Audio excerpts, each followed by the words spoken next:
स्वागत है आपका अपने YouTube channel Sarvodaya science and techno में। तो हमने पिछले क्लास में पिछले वीडियो में ये देखा है कि इलेक्ट्रिक करंट क्या होता है, ठीक है, विभव क्या होता है, विभवांतर क्या होता है, वैद्युत क्षेत्र क्या होता है और इनके इकाई के बारे में देखा और काफ़ी डिटेल में उसको हमने पढ़ा है। आज देखते हैं कि वैद्युत परिपथ यानी कि इलेक्ट्रिक सर्किट और उनके घटक, उनमें कौन कौन से कंपोनेंट होते हैं। तो सबसे पहले वैद्युत परिपथ का क्या मतलब है। वैद्युत परिपथ ठीक है, यह एक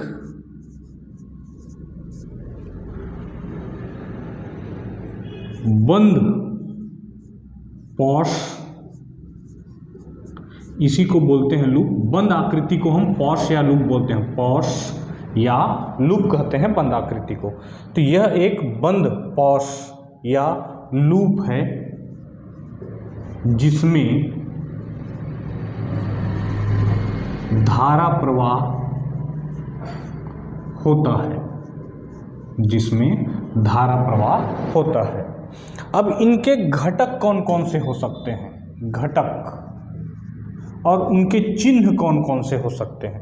तो एक काम करते हैं, एक सर्किट बनाते हैं, ठीक है, एक सर्किट बनाते हैं और उनमें सब चीज़ लगा देते हैं जितना संभव है। हमने एक बल्ब लगा दिया, सेल या बैटरी लगा दिया, धारा मापने के लिए अमीटर लगा दिया, विभवांतर मापने के लिए वोल्ट मीटर लगा दिया। ये अमीटर और वोल्ट मीटर को मैं काफ़ी डिटेल में आपको बताऊंगा। चालू बंद करने के लिए स्विच लगा दिया, ठीक है, ठीक। तो लगभग एक सिंपल सर्किट इस तरीके से होगा। एक ऐसा बंद पॉश लूप है जिसमें धारा प्रवाह होता है, उसी को हम क्या कहते हैं, परिपथ कहते हैं। अब देखिए, अगर सेल है, यहाँ मैं बना रहा हूँ चिन्ह। सेल को इस तरीके से बनाते हैं, एक धनात्मक एक ऋणात्मक सिरा। अगर बैटरी है तो बहुत सारे सेल से मिलकर बैटरी बनते हैं, तो बैटरी को इस तरीके से दिखाया जाएगा। इस तरीके से आप बैटरी को दिखा सकते हैं, इसको और बढ़ा सकते हैं, कम कर सकते हैं, ठीक है। उसके बाद अमीटर है, अमीटर को इस तरीके से दिखाते हैं। अमीटर से वैद्युत धारा मापा जाता है। उसके बाद वोल्ट मीटर है, वोल्ट मीटर को इस तरीके से दिखाते हैं, ठीक है। उसके बाद स्विच है, स्विच को इस तरीके से दिखाते हैं।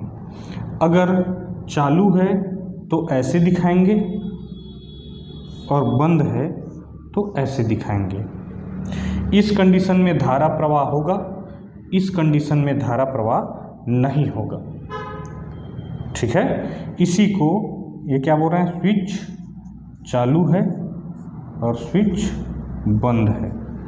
चालू है का मतलब इसको इस तरीके से भी दिखाया जाता है,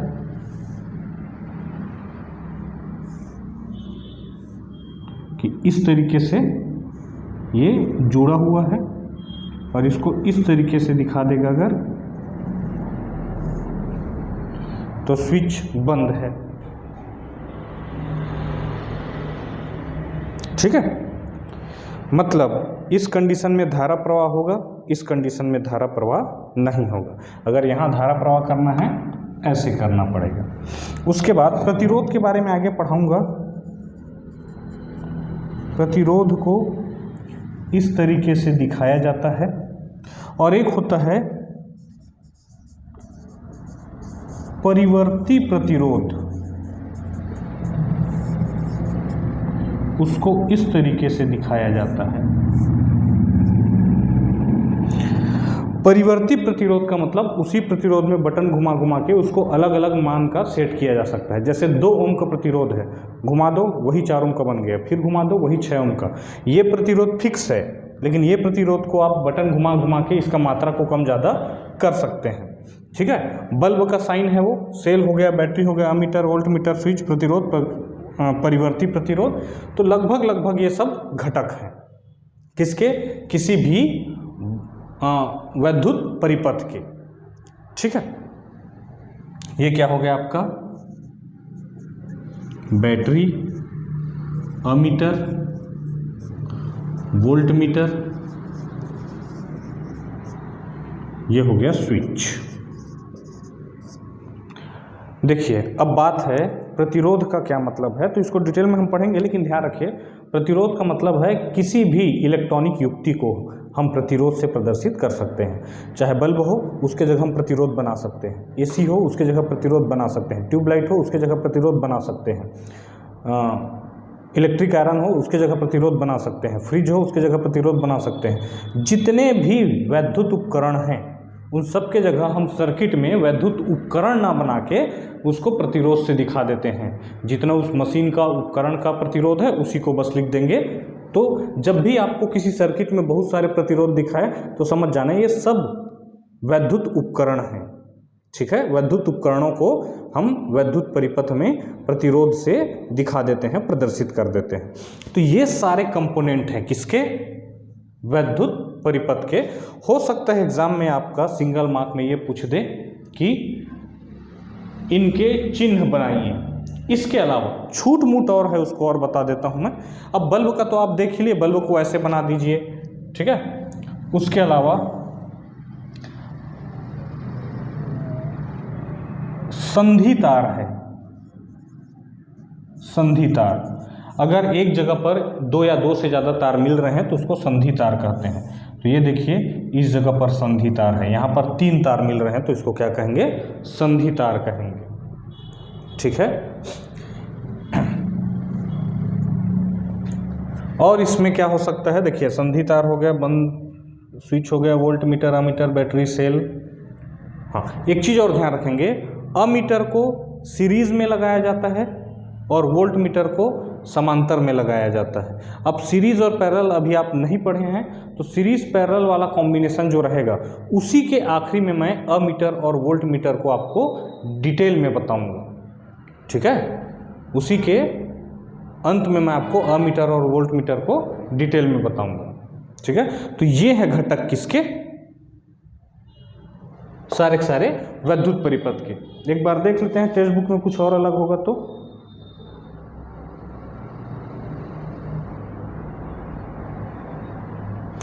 फ्यूज, वैद्युत फ्यूज, इसको इस तरीके से दिखा दिया जाता है। ठीक है,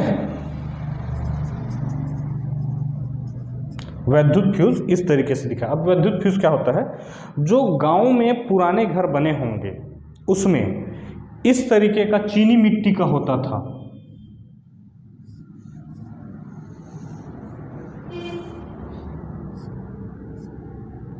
यहाँ एक तार से जुड़ा रहता था, यहाँ इसको हम लगाते थे, परिपथ कंप्लीट हो जाता था, कंडक्टिंग हो जाता था और लाइट वगैरह जो भी हैं सब जलने लग जाते थे। लेकिन जब भी वोल्टेज कम ज़्यादा होता था तो ये तार टूट जाता था और पूरे परिपथ बंद हो जाते थे। हम फिर क्या करते थे, उसको निकाल के उसमें दूसरा वायर लगा के फिर से उसको लगा देते थे। तो पुराने घर में गाँव में ये देखने को मिल जाएगा।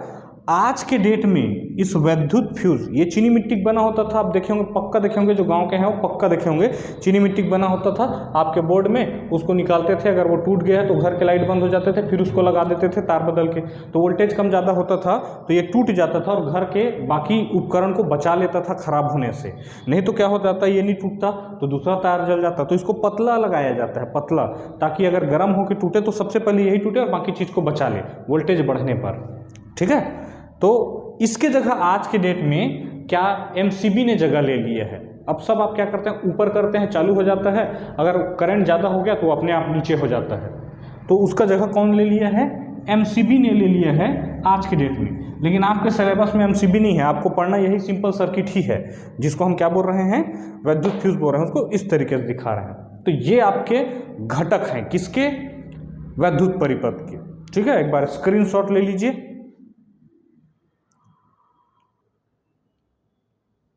चलिए आगे बढ़ते हैं ओम के नियम की तरफ।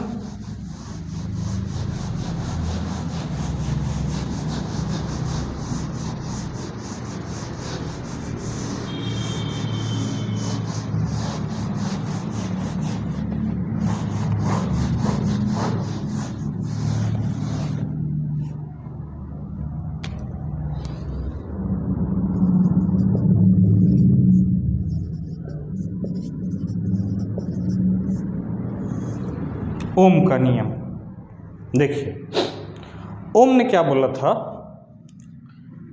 जब भी किसी वायर में, मान ली जाए एक वायर है जिसका बड़ा रूप हम बना रहे हैं, पतला वायर रहता है लेकिन समझने के लिए ये वायर है जिसमें हमने क्या कर दिया है, एक सेल या बैटरी लगा दिया है और बैटरी से विभवांतर हमने इनके दोनों सिरों पर अप्लाई किया है।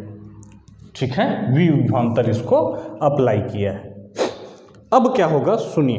अच्छा, ये सही मायने में कैसा है, इस तरीके से है ये पूरा मैंने क्या किया है, समझने के लिए इस एरिया को बड़े भाग में बना दिया है ताकि मैं आपको यहाँ से वैद्युत धारा है, प्रतिरोध है, ये सब समझा सकूँ।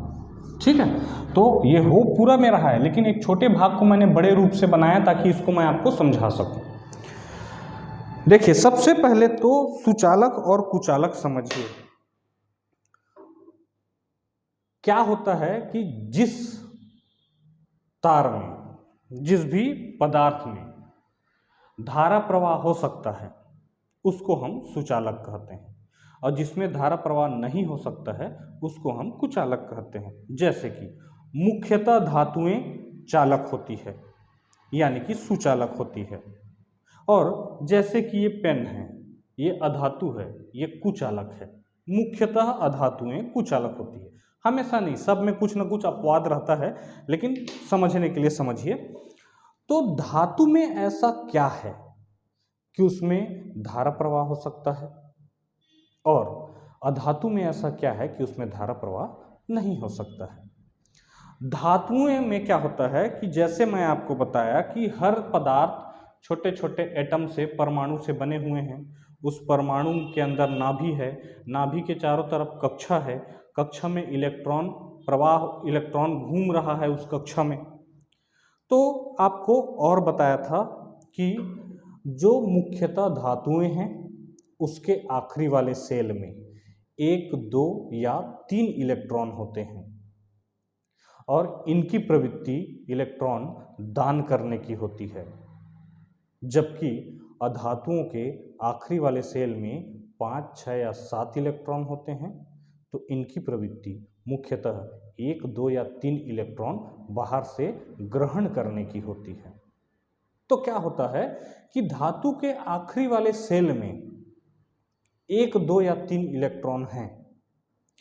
जैसे ही इनको ऊर्जा मिलेगा, कौन देगा इसको ऊर्जा? बैटरी से। बैटरी क्या देता है? विभवांतर। अब विभवांतर एक प्रकार का ऊर्जा है। जैसे ही इनको ऊर्जा मिलेगा, इसके आखिरी वाले सेल में, धातु के आखिरी वाले सेल में, आखिरी वाले कक्षा में 1, 2, 3 इलेक्ट्रॉन हैं, 1, 2 या 3 इलेक्ट्रॉन हैं, वो मुक्त हो जाते हैं और प्रवाह करने के लिए मुक्त हो जाते हैं। प्रवाह करने के लिए मुक्त हो जाते हैं मतलब ये प्रवाह कर सकते हैं। और जब ये प्रवाह करेंगे तो इलेक्ट्रॉन प्रवाह कर रहा है। इलेक्ट्रॉन क्या है? आवेश है। और आवेश जब प्रवाह होता है तो आवेश प्रवाह के दर को ही हम वैद्युत धारा कहते हैं। इसका मतलब कोई भी चालक इसलिए है क्योंकि उसके पास मुक्त इलेक्ट्रॉन हैं। ऐसे इलेक्ट्रॉन हैं जो प्रवाहित हो सकते हैं, क्योंकि किसी भी मटेरियल में आवेश प्रवाह होगा। आवेश क्या? इलेक्ट्रॉन क्या है? आवेश है। तो जितने भी हम इलेक्ट्रिक करंट पढ़े उसमें सब में आवेश का मतलब इलेक्ट्रॉन ही है। इलेक्ट्रॉन के पास कितना आवेश होता है? 1.6 1.6 गुना 10 के घात ऋण 19 कूलाम का इसके पास आवेश होता है। तो धातुओं के पास क्या है? आखिरी वाले सेल में 1, 2, 3 इलेक्ट्रॉन। इसको बैटरी से कनेक्ट किए, बैटरी से कनेक्ट करने पर इनको एनर्जी मिला और ये अपने परमाणु को छोड़ के, ये अपने एटम को छोड़ के प्रवाहित होने के लिए मुक्त हो गए। इसीलिए अब आसानी से मुक्त क्यों हो गए, 1, 2 या 3 इलेक्ट्रॉन था जिनकी दूरी नाभि से काफ़ी अधिक थी, तो नाभि के पास होता है धनात्मक आवेश और इलेक्ट्रॉन के पास होता है ऋणात्मक आवेश। इलेक्ट्रॉन कम मात्रा में था इसलिए कम मात्रा में उसको खींच के रखा था, जैसे ही इन इलेक्ट्रॉन को एनर्जी मिला ये उसको छोड़ के बाहर आ गए, बाहर आके मुक्त हो गए। मुक्त हो गए का क्या मतलब है, प्रवाह होने के लिए मुक्त है, और ये जब प्रवाह होगा तो इसी के प्रवाह के दर को ही हम क्या कहते हैं, वैद्युत धारा कहते हैं।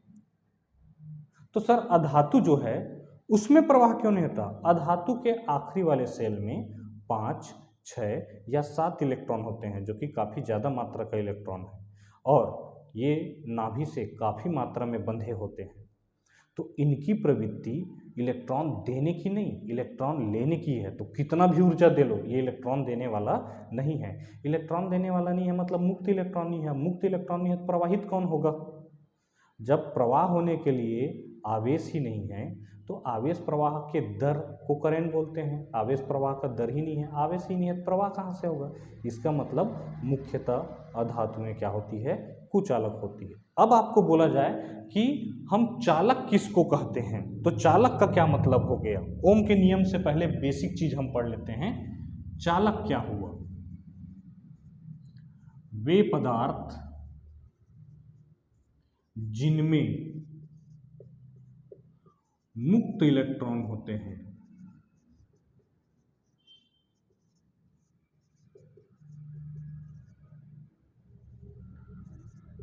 अर्थात जिनमें इलेक्ट्रॉन का प्रवाह हो सकता है, यानी कि धारा का आवेश का प्रवाह हो सकता है।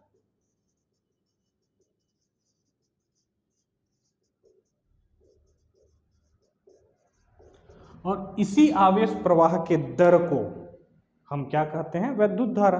तो इसको दूसरे तरीके से ऐसा लिख दिया जाता है, वे पदार्थ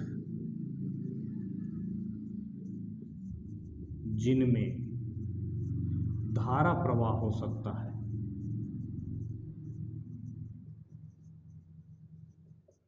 उसे हम क्या कहेंगे, चालक। अब ध्यान से सुनिए, मैं क्या बोला था, धारा प्रवाह कैसे हो सकता है, प्रवाह ही नहीं हो सकता धारा। सही मायने में प्रवाह कौन हो रहा है, इलेक्ट्रॉन या फिर आवेश का प्रवाह हो सकता है। आवेश प्रवाह होता है और आवेश प्रवाह के दर को हम क्या बोल देते हैं, धारा।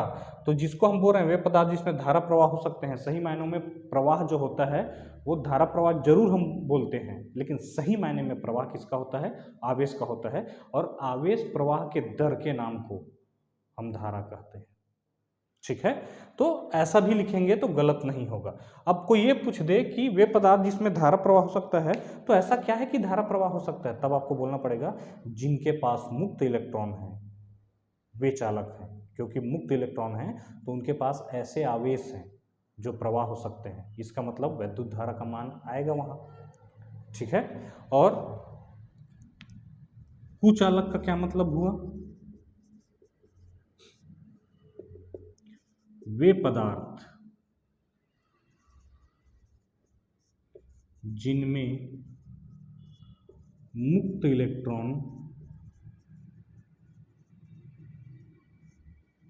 नहीं होते, जिनमें मुक्त इलेक्ट्रॉन नहीं होते, अर्थात जब मुक्त इलेक्ट्रॉन नहीं है तो आवेश नहीं है, ऐसे आवेश नहीं है जो मूव हो सके, जो गति कर सके, जो प्रवाह कर सके, अर्थात इनमें धारा प्रवाह या आवेश प्रवाह नहीं हो सकता।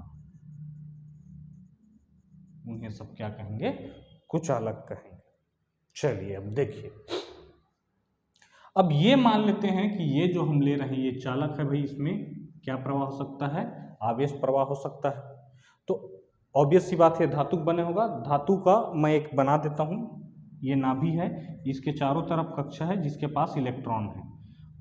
ठीक है, तो मान लेते हैं कि आखिरी वाले सेल में एक इलेक्ट्रॉन है।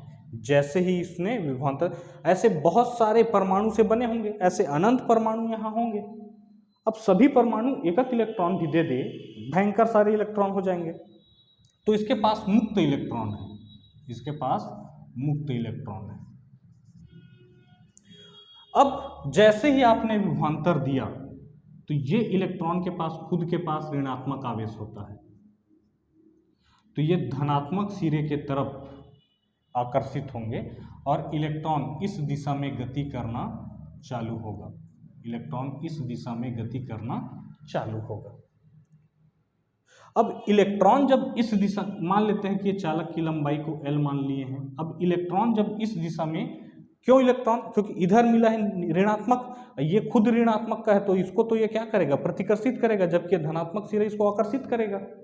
ठीक है, इलेक्ट्रॉन इस दिशा में है और हमने पढ़ा है कि धारा के दिशा को क्या माना जाता है, इलेक्ट्रॉन के दिशा के विपरीत, मतलब वैद्युत धारा का दिशा हम ऐसे लेंगे।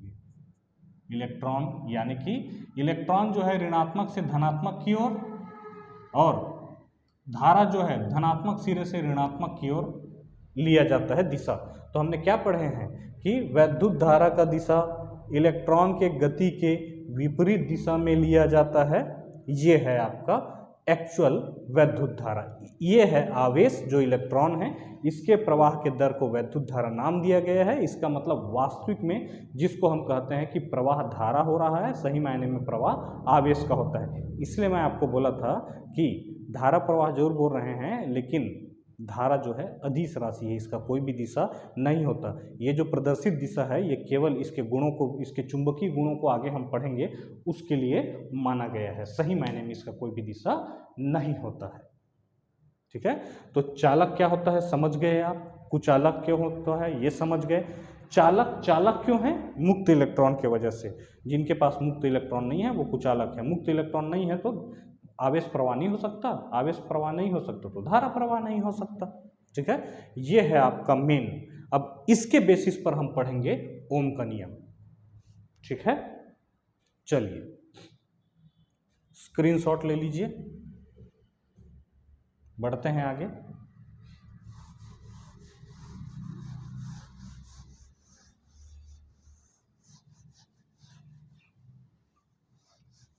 चलिए तो आते हैं ओम भाई के नियम में। ओम का नियम यहां पर आपने किया है विभवांतर। पहले बहुत लोगों को क्या लगता था, जैसे आप लोग में भी ऐसे लोग होंगे, जैसे हमने ये विभव दे दी, विभवांतर दे दिया और बता दिया कि धारा ऐसे प्रवाह हो रहा है, इसका मतलब जरूर ऐसे इलेक्ट्रॉन प्रवाह हो रहा है। बहुत लोग को लगता था कि बैटरी से इलेक्ट्रॉन निकल रहा है और फिर बैटरी में आ जाता होगा। ये जो इलेक्ट्रॉन है वो बैटरी से निकल के नहीं जा रहा है, ये इलेक्ट्रॉन चालक का खुद का है और इसीलिए मुक्त इलेक्ट्रॉन होने की वजह से ही वो क्या है, चालक है। तो बैटरी ने क्या दिया, इलेक्ट्रॉन को गति होने के लिए, गति करने के लिए, इलेक्ट्रॉन को यानी कि आवेश को गति करने के लिए ऊर्जा दिया है और कुछ नहीं किया है। इसने क्या किया है, विभवांतर दिया है, विभव में अंतर दिया है। और आवेश कहां से कहां प्रवाह होता है, आवेश का प्रवाह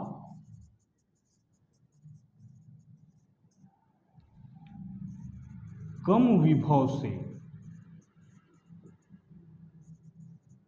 ज्यादा विभव की ओर होता है।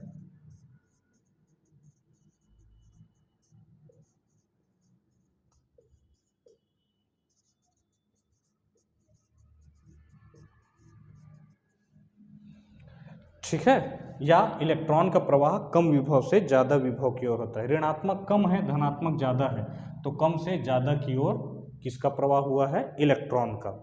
लेकिन यहीं पर धनात्मक आवेश होता है, धनात्मक आवेश होता तो ज्यादा विभव से कम की ओर होता। ठीक है, ऋणात्मक आवेश है तो कम विभव से ज्यादा विभव की ओर इसका क्या हुआ है।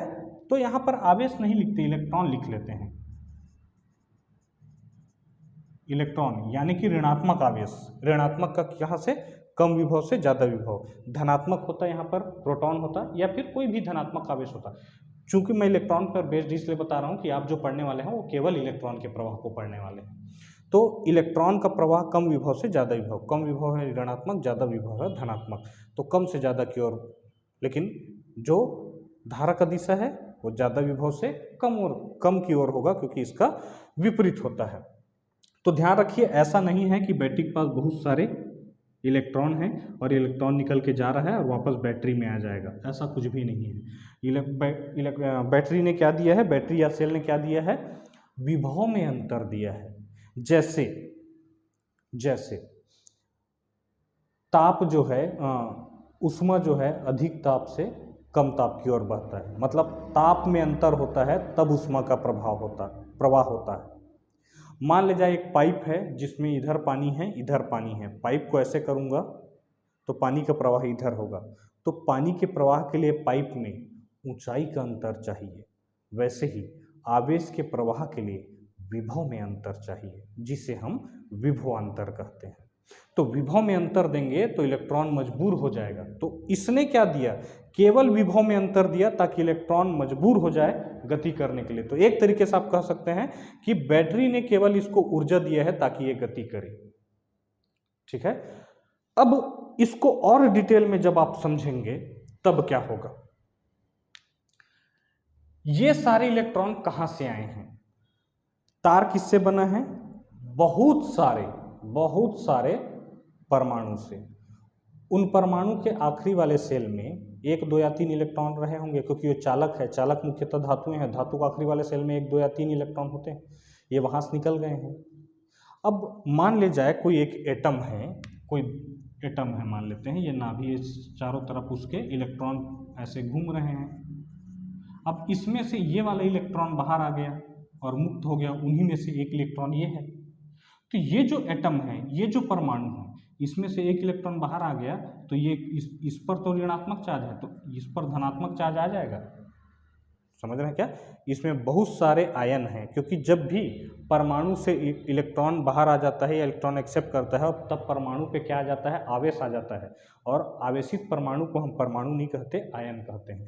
तो जितने सारे इलेक्ट्रॉन हैं उतने ही मात्रा में अपने परमाणु छोड़ के निकले हैं, वो सब आयन बन चुके हैं, उनमें आवेश आ गया होगा। ठीक है क्या, अब देखिए इसका मतलब हम ये मान के चल रहे हैं कि इसमें बहुत सारे मुक्त इलेक्ट्रॉन हैं। इसमें क्या है, बहुत सारे मुक्त इलेक्ट्रॉन हैं।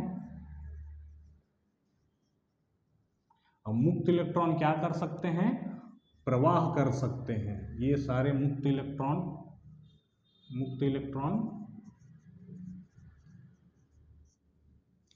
प्रवाह कर सकते हैं। साथ में और क्या है, ये तो है बहुत सारी इसमें मुक्त इलेक्ट्रॉन, और बहुत सारे आयन हैं। कैसे आयन हैं, धनात्मक आयन है। ये मुक्त आयन गति नहीं कर सकता, आयन वही रहेगा, गति कौन कर सकता है, इलेक्ट्रॉन। इलेक्ट्रॉन छोड़ के निकला है ना, प्रवाह नहीं कर सकते, ये प्रवाह नहीं कर सकते। तो ये चालक के अंदर बहुत सारे मुक्त इलेक्ट्रॉन हैं जो प्रवाह कर सकते हैं, और हर एक इलेक्ट्रॉन जब बाहर निकला तो अपने एटम को, अपने परमाणु को उसने आयन बना दिया है। तो ऐसे बहुत सारे धनात्मक आयन हैं जो प्रवाह नहीं कर सकते हैं। अब ये प्रवाह नहीं कर सकते हैं तब क्या होगा, अब देखिए ओम ने क्या बोला कि विभवांतर जो है समानुपाती है, समानुपाती होता है वैद्युत धारा के। समानुपाती का मतलब है जितना ज़्यादा वैद्युत धारा होगा विभवांतर भी उतना ही ज़्यादा होगा। कहना चाह रहा है आपको अगर ज़्यादा वैद्युत धारा चाहिए तो बैटरी का मान ज़्यादा रखना पड़ेगा, विभवांतर का मान ज़्यादा रहेगा। ठीक है, जितना ज़्यादा आप बैटरी का मान रखेंगे उतना ज़्यादा धारा आपको प्राप्त होगा। ठीक है, तो इसको हम क्या बोल सकते हैं, V समानुपाती या अनुक्रमानुपाती है वैद्युत धारा के। और जब भी अनुक्रमानुपातिक चिन्ह हटता है तो हमें एक नियतांक लगाना पड़ता है। तो V इक्वल टू एक नियतांक जिसको R कहते हैं, और ये आ गया है ना, इसको ऐसे लिख देते हैं V इक्वल टू IR, जहाँ पर R क्या है, एक नियतांक है, और इसी नियतांक को प्रतिरोध के नाम से जाना जाता है। इसी नियतांक को प्रतिरोध के नाम से जाना जाता है। अब थोड़ा प्रतिरोध के बारे में देख लेते हैं। तो यहाँ से R बराबर क्या लिख सकता हूँ मैं, R बराबर V/I लिख सकता हूँ, R बराबर V/I लिख सकता हूँ। तो प्रतिरोध का इकाई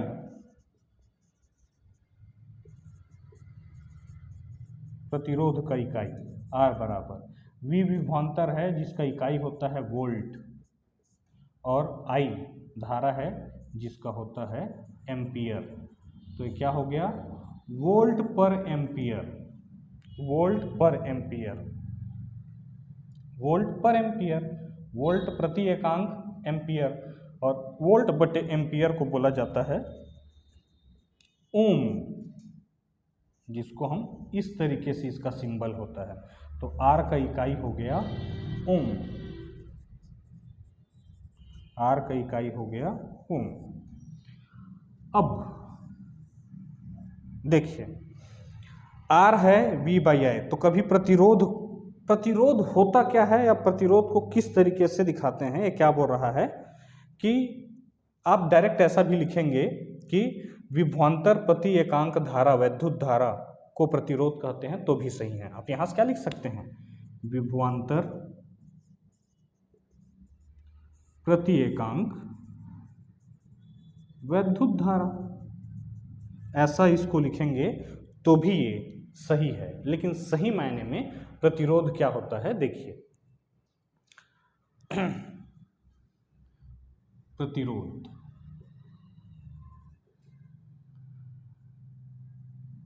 धारा या आवेश प्रवाह में अवरोध को प्रतिरोध कहा जाता है। अब ध्यान से सुनिए, धारा या आवेश प्रवाह में अवरोध उत्पन्न होगा, उसी को प्रतिरोध कहा जाता है। अब क्यों धारा या आवेश प्रवाह में अवरोध उत्पन्न हुआ, देखिए जैसे इसको विभवांतर मिला, इलेक्ट्रॉन प्रवाह होना चालू हुआ, लेकिन इलेक्ट्रॉन जैसे ही प्रवाह होता था उसमें बहुत सारे क्या है, धनात्मक आयन हैं, उनसे टकरा गया या दूसरे इलेक्ट्रॉन से टकरा गया। तो जब भी धारा प्रवाह, इलेक्ट्रॉन का प्रवाह होगा, ये जब प्रवाह करना चालू करेंगे तो दूसरे आयन या इलेक्ट्रॉन से टकरा जाते हैं। टकराने के बाद इनका वेग फिर से शून्य हो गया, फिर से स्टार्ट हुआ, फिर टकरा गया, फिर से स्टार्ट हुआ, फिर टकरा गया।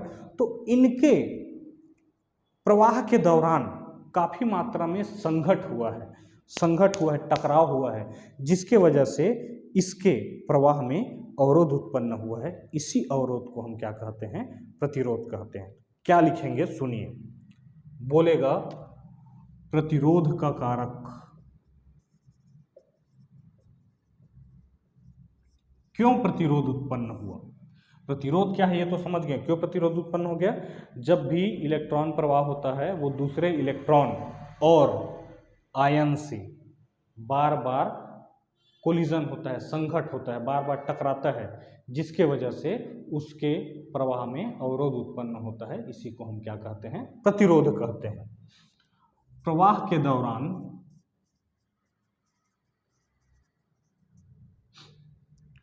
इलेक्ट्रॉन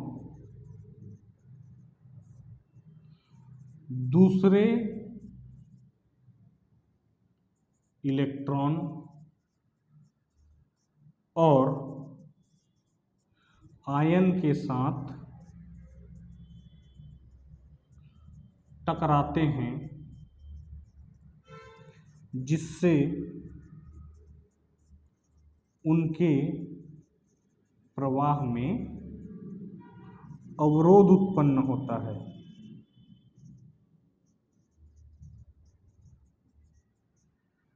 जिसे प्रतिरोध कहा जाता है।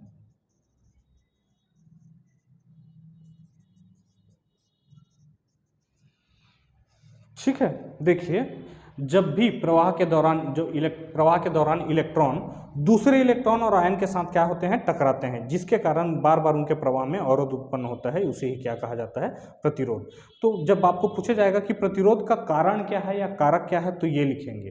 प्रतिरोध होता क्या है, धारा या आवेश प्रवाह के अवरोध को प्रतिरोध कहते हैं। लेकिन ये ध्यान नहीं आया और सूत्र याद है आपको V = IR, यहाँ से R = V/I लिख दीजिए और इसी से डेफिनेशन परिभाषा लिख दीजिए कि विभवांतर प्रति एकांक वैद्युत धारा को प्रतिरोध कहते हैं। तो परिभाषा में ये लिखेंगे तो भी चला जाएगा, तो भी चल जाएगा, ये लिखेंगे तो भी चला जाएगा, लेकिन प्रतिरोध क्यों आया तो ये बात को आपको लिखना पड़ेगा, प्रतिरोध का कारक क्या है। तो प्रवाह के दौरान इलेक्ट्रॉन दूसरे इलेक्ट्रॉन और आयन के साथ टकराते हैं, जिनसे उनके प्रवाह में अवरोध उत्पन्न होता है, जिसे क्या कहा जाता है, प्रतिरोध कहा जाता है। ठीक है क्या? तो ये हो गया प्रतिरोध के बारे में। अब हमको ये प्रतिरोध जो है किस किस चीज पर निर्भर करेगा उसके बारे में पढ़ते हैं। तो उससे पहले आप स्क्रीनशॉट ले लीजिए।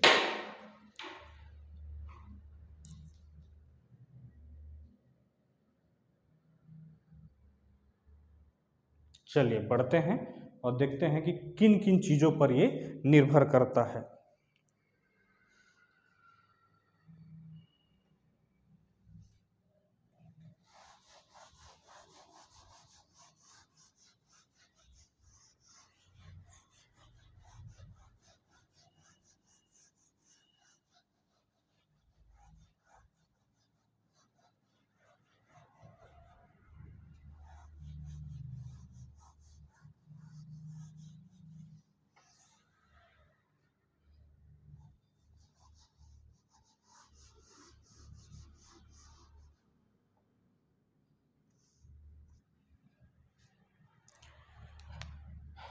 ये जो चालक है इसका अनुप्रस्थ काट क्षेत्रफल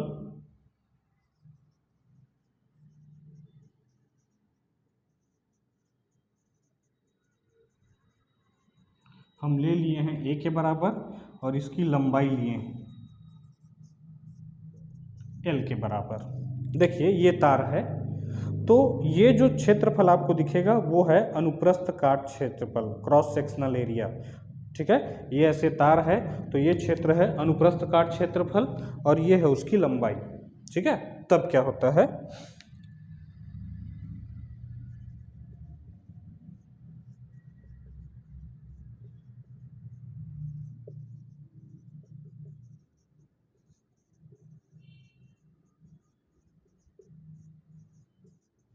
घटक जिस पर प्रतिरोध निर्भर करता है। देखिए ध्यान से, पहला में लिखेंगे कि तार की जितनी ज़्यादा लंबाई होगी प्रतिरोध का मान उतना ही ज़्यादा होगा। तो लंबाई के समानुपाती होता है, क्या लिखेंगे, लंबाई के समानुपाती या अनुक्रमानुपातिक होता है। इसका मतलब ये होता है जितना ज़्यादा लंबाई होगा प्रतिरोध का मान उतना ही ज़्यादा होगा। क्यों? जितना ज़्यादा लंबाई होगा उतना ज़्यादा बार ये टकराएगा, जितना ज़्यादा बार टकराएगा उतना ज़्यादा अवरोध होगा, जितना ज़्यादा अवरोध है उसी को तो प्रतिरोध कह रहे हैं। दूसरा, क्षेत्रफल के व्युत्क्रमानुपाती होता है। काट अनुप्रस्थ काट क्षेत्रफल के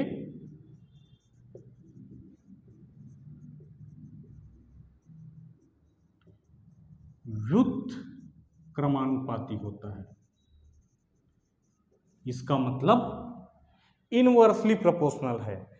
ए का मान जितना ज्यादा होगा प्रतिरोध का मान उतना कम होगा। अब देखिए क्षेत्रफल उसको ज्यादा मिलेगा तो आसानी से ये प्रवाह हो सकेंगे। कारण मान लीजिए पतला जगह है, वहां 100 लोग को दौड़ने बोल दिया जाए तो एक दूसरे से बहुत टकराएंगे।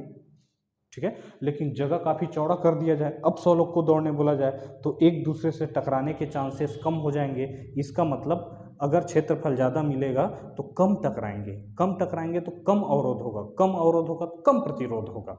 ठीक है, तो इसको कैसे लिखेंगे, जितना ज़्यादा क्षेत्रफल होगा, अनुप्रस्थ काट क्षेत्रफल होगा, उतना कम प्रतिरोध होगा।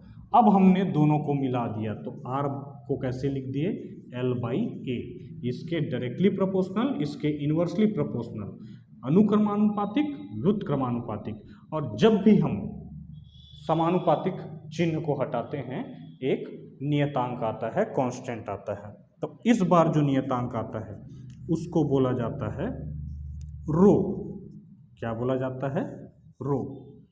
इसको बोला जाता है रो और इसका नाम है ये सिंबल को, ये चिन्ह को रो बोला जाता है, और इसको यहाँ बोला जाता है, जो आया है उसको, जैसे इसको प्रतिरोध बोले थे, इसको बोला जाता है विशिष्ट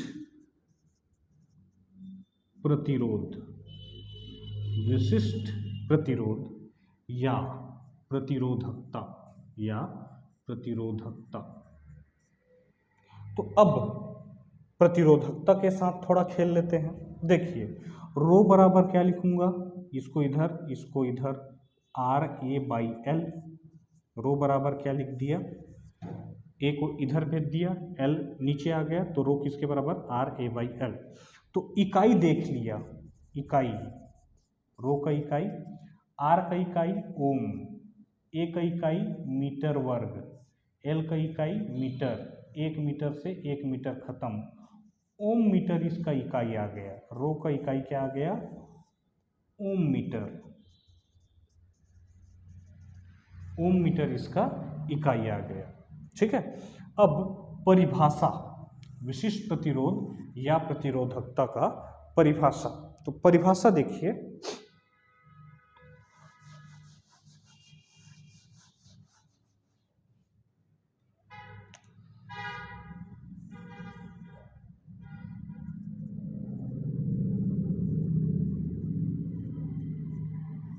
रो का परिभाषा, यहाँ रो बराबर हम क्या लिखे हैं, RA/L। अब यहीं से इसका परिभाषा निकाल लेंगे हम। अब देखिए, यदि क्षेत्रफल बराबर 1 मीटर स्क्वायर ले लें, यानी कि एकांक ले लें, या इसी को ऐसा लिख सकते हैं, 1 इकाई ले लें, और लंबाई बराबर भी 1 इकाई ले लें। यूनिट, एकांक, 1 मीटर बोलो, 1 सेंटीमीटर बोलो, एक ही बात है। ठीक है। एक ही बात इसलिए है कि अगर आपने इसको मीटर स्क्वायर में लिया है तो इसको मीटर में लेंगे, इसको सेंटीमीटर स्क्वायर में लिया है तो इसको सेंटीमीटर में लेंगे, इसको mm स्क्वायर में लिया है तो इसको mm में लेंगे, कोई भी समान इकाई में। ठीक है। अगर मैं ऐसे लिख दूं तो यहाँ ऊपर वाले को रो इक्वल टू आर लिख दूंगा, L1 हो गया, A1 हो गया, रो इक्वल टू आर। अब इतने को शब्दों में लिख दीजिए, वही इसका परिभाषा हो जाएगा। तो देखिए, शब्दों में लिख रहा हूं, एकांक लंबाई और एकांक काट या अनुप्रस्थ काट क्षेत्रफल वाला चालक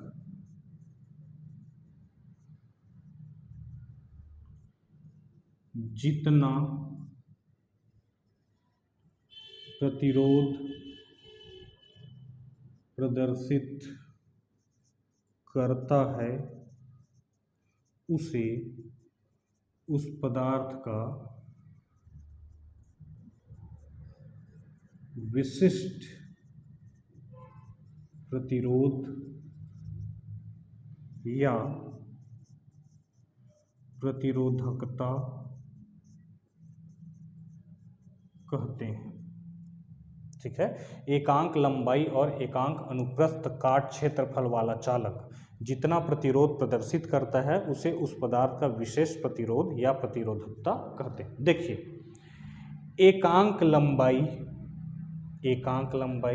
और एकांक क्षेत्रफल और एकांक अनुप्रस्थ काट क्षेत्रफल वाला चालक जितना प्रतिरोध दिखाएगा, उसी प्रतिरोध को प्रतिरोधकता कहूँगा। जितना प्रतिरोध प्रदर्शित करेगा, उसे उस पदार्थ का विशिष्ट प्रतिरोध या प्रतिरोधकता कहते हैं। अब यहाँ से इम्पोर्टेंट सवाल आपको ध्यान रखना है कि जो प्रतिरोधकता है वो भौतिक राशियाँ, जैसे कि लंबाई है, क्षेत्रफल है, इस पर निर्भर नहीं करता, ये पदार्थ पर निर्भर करता है। जब तक पदार्थ नहीं बदलता है तब तक प्रतिरोधकता नहीं बदलता है। प्रतिरोध बदल सकता है, प्रतिरोध तो लंबाई बढ़ाने से भी बदलता है, और लंबाई बदलने से भी प्रतिरोध बढ़ेगा, क्षेत्रफल बदलने से भी प्रतिरोध बढ़ेगा। लेकिन इसके परिभाषा को देखें तो क्या बोल रहा है कि पूरे मटेरियल में से ऐसा सैंपल निकालिए जिसकी लंबाई 1 इकाई हो और क्षेत्रफल 1 इकाई हो। ये जितना प्रतिरोध दिखाएगा उसी को प्रतिरोधकता कहेंगे पूरे पदार्थ का। इसका मतलब भौतिक राशि, ये बहुत इंपॉर्टेंट है, एग्जाम में क्या दे देता है, यहाँ से आपको क्या लगता है, क्षेत्रफल को दुगना कर दूंगा तो ये भी दुगना हो जाएगा, लंबाई को दुगना कर दूंगा तो ये आधा हो जाएगा, ऐसा लगता है, लेकिन इन पर निर्भर नहीं करता। जो प्रतिरोधकता है, प्रतिरोधकता तार के या चालक के विमा डायमेंशन, मतलब लंबाई, क्षेत्रफल, आयतन आदि पर निर्भर नहीं करता। ठीक है क्या? यह किसी पदार्थ के लिए नियत रहता है। किसी पदार्थ के लिए नियत रहता है मतलब तांबा है उसका एक ही प्रतिरोधकता होगा, स्टील का एक ही प्रतिरोधकता होगा। ठीक है क्या? जब तक पदार्थ बदलेगा नहीं तब तक प्रतिरोधकता बदलेगा नहीं। एग्जाम में यही करता है कि लंबाई और क्षेत्रफल को चेंज करके पूछ लेता था कि प्रतिरोधकता में क्या चेंज आएगा, कोई बदलाव नहीं आएगा। जब तक वो पदार्थ नहीं बदलेगा तब तक प्रतिरोधकता में चेंज नहीं आएगा। मतलब एक प्रकार के पदार्थ का एक ही प्रतिरोधकता हो सकता है।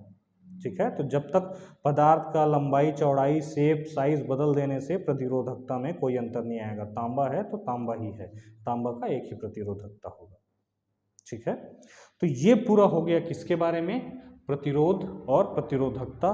कंटिन्यूएशन में इसके हम आगे पढ़ेंगे जो प्रतिरोध है उनका संयोजन के बारे में, और जैसे ही संयोजन पढ़ेंगे डिटेल में बताऊंगा आपको कि वोल्ट मीटर और एमीटर कैसे इनको लगाया जाता है परिपथ में और इनका कार्य क्या होता है। ठीक है, साथ ही साथ छोट मोट टॉपिक भी देखेंगे। उसके बाद हम घरेलू परिपथ इस चैप्टर के अंत में देखेंगे। घरेलू परिपथ आपके घर में जो कनेक्शन हुआ है वो किस प्रकार का कनेक्शन है, क्या आवृत्ति है, गवर्नमेंट आपको कितना वोल्टेज का, कितना विभवांतर का सप्लाई करती है और उस विभवांतर का कितना सप्लाई करती है और उसकी आवृत्ति कितनी है, ये सब के बारे में हम आगे पढ़ेंगे। फिलहाल इस वीडियो के लिए इतना मेरे हिसाब से काफ़ी है। स्क्रीनशॉट ले लीजिए, तो हम बाकी अगले वीडियो में कंटिन्यू करेंगे। Thank you.